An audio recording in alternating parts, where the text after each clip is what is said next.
राहुल गांधी की। राहुल गांधी न्याय यात्रा का झंडा लेकर अब देश के सबसे बड़े प्रदेश यानी उत्तर प्रदेश में हैं। कांग्रेस समर्थकों के लिए और राहुल गांधी के लिए ये आज का दिन काफ़ी खास रहा। राहुल गांधी को कोर्ट से जमानत मिल गई। राहुल गांधी को किस मामले में जमानत मिली और किस किस मामले में राहुल गांधी को बार बार अदालत का मुंह देखना पड़ता है, ये बताने के लिए हम आपके समक्ष रख रहे हैं बिग न्यूज बिग शो की ये खास रिपोर्ट।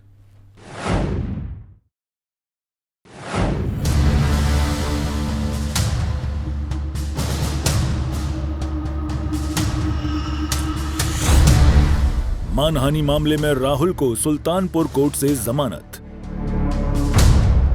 2018 में कर्नाटक चुनाव के दौरान अमित शाह के खिलाफ दिया था बयान। अमित शाह के खिलाफ की गई कथित अपमानजनक टिप्पणी से जुड़ा था मामला। सुल्तानपुर के बीजेपी नेता विजय मिश्र ने किया था मानहानि का केस।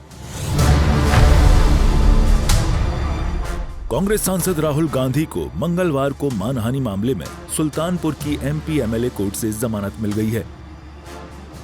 जमानत के बाद राहुल ने 25-25 हजार के 2 बॉन्ड भरे। राहुल के खिलाफ ये मामला 5 साल पहले गुजरात में अमित शाह के खिलाफ की गई कथित अपमानजनक टिप्पणी से जुड़ा है। राहुल ने 2018 में कर्नाटक चुनाव के दौरान कहा था कि जो पार्टी ईमानदारी की बात करती है उसका अध्यक्ष हत्या का आरोपी है। इसके बाद सुल्तानपुर के बीजेपी नेता विजय मिश्र ने 4 अगस्त 2018 को राहुल के खिलाफ मानहानि का केस दायर किया था। कोर्ट में पेशी के लिए राहुल भारत जोड़ो न्याय यात्रा छोड़कर अमेठी से कार से सुल्तानपुर पहुंचे थे। पहले उनका प्लेन से जाने का प्लान था, मगर अचानक कार से जाने का फैसला किया।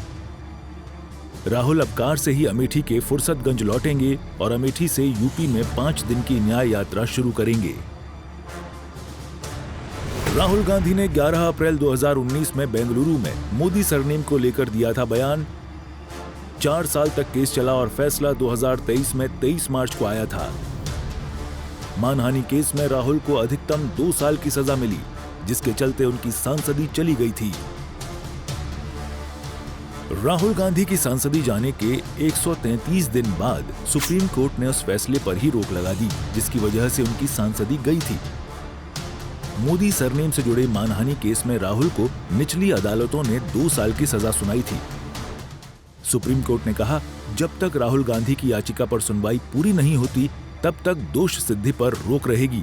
सुनवाई की नई तारीख अभी नहीं बताई है। इसके अलावा राहुल गांधी पर दर्ज हुए इससे अलग मानहानि केस के बारे में भी जानिए।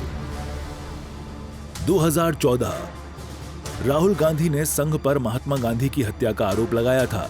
एक संघ कार्यकर्ता ने राहुल पर आईपीसी की धारा 499 और 500 के तहत मामला दर्ज कराया था। ये केस महाराष्ट्र के भिवंडी कोर्ट में चल रहा है। 2016 राहुल गांधी के खिलाफ असम के गुवाहाटी में धारा 499 और 500 के तहत मानहानि का केस दर्ज किया था। शिकायतकर्ता के मुताबिक राहुल गांधी ने कहा था कि 16वीं सदी के असम के वैष्णव मठ बरपेटा 17 में संघ सदस्यों ने उन्हें प्रवेश नहीं करने दिया। इससे संघ की छवि को नुकसान पहुंचा है।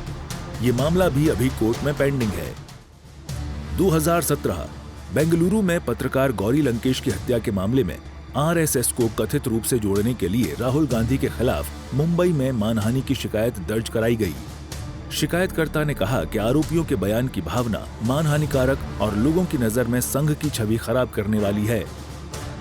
2018 राहुल गांधी के खिलाफ झारखंड की राजधानी रांची में एक और केस दर्ज किया गया। ये केस रांची की सब डिविजनल जुडिशियल मजिस्ट्रेट की कोर्ट में चल रहा है।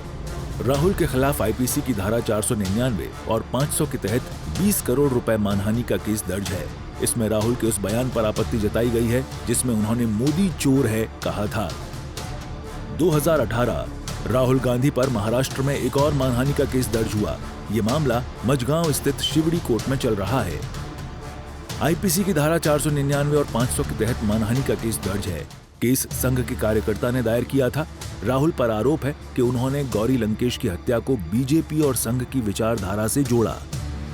2018 एडीसी बैंक के चेयरमैन अजय पटेल ने अदालत में मानहानि का मामला दर्ज कराया था। राहुल ने आरोप लगाया था कि 8 नवंबर 2016 को नोटबंदी के बाद अहमदाबाद जिला सहकारी बैंक में 5 दिनों में 745.58 करोड़ रुपए के पुराने नोट बदले गए थे।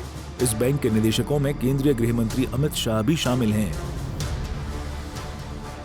2018 राफेल फाइटर जेट सौदे पर राहुल ने बीजेपी का मजाक उड़ाया था और ट्वीट करते हुए कैप्शन लिखा था, the sad truth about India command in chief. इस मामले में राहुल के खिलाफ गुड़गांव के कोर्ट में मानहानि का केस किया गया। 2019 जबलपुर में तत्कालीन बीजेपी अध्यक्ष अमित शाह पर हत्या का आरोप लगाया था। इसको लेकर राहुल के खिलाफ अहमदाबाद कोर्ट में मानहानि का केस दर्ज करवाया गया। 2019 झारखंड में राहुल ने कहा, कांग्रेस बीजेपी की तरह हत्यारे को पार्टी अध्यक्ष नहीं स्वीकारेगी। उनके इस बयान पर चाईबासा और रांची में मानहानि का केस किया गया। 2022 राहुल ने कहा कि सावरकर ने आजादी से पहले अंग्रेजों के सामने माफीनामे पर हस्ताक्षर किए। मामले में सावरकर के पोते विनायक सावरकर ने मुंबई के शिवाजी पार्क पुलिस स्टेशन में शिकायत दर्ज करवाई। सुल्तानपुर की एमपी एमएलए कोर्ट से मानहानि मामले में राहुल को राहत तो मिल गई, लेकिन अभी ऐसे कई मामले हैं जिस पर सुनवाई होना बाकी है। सूर्या समाचार के लिए ब्यूरो रिपोर्ट।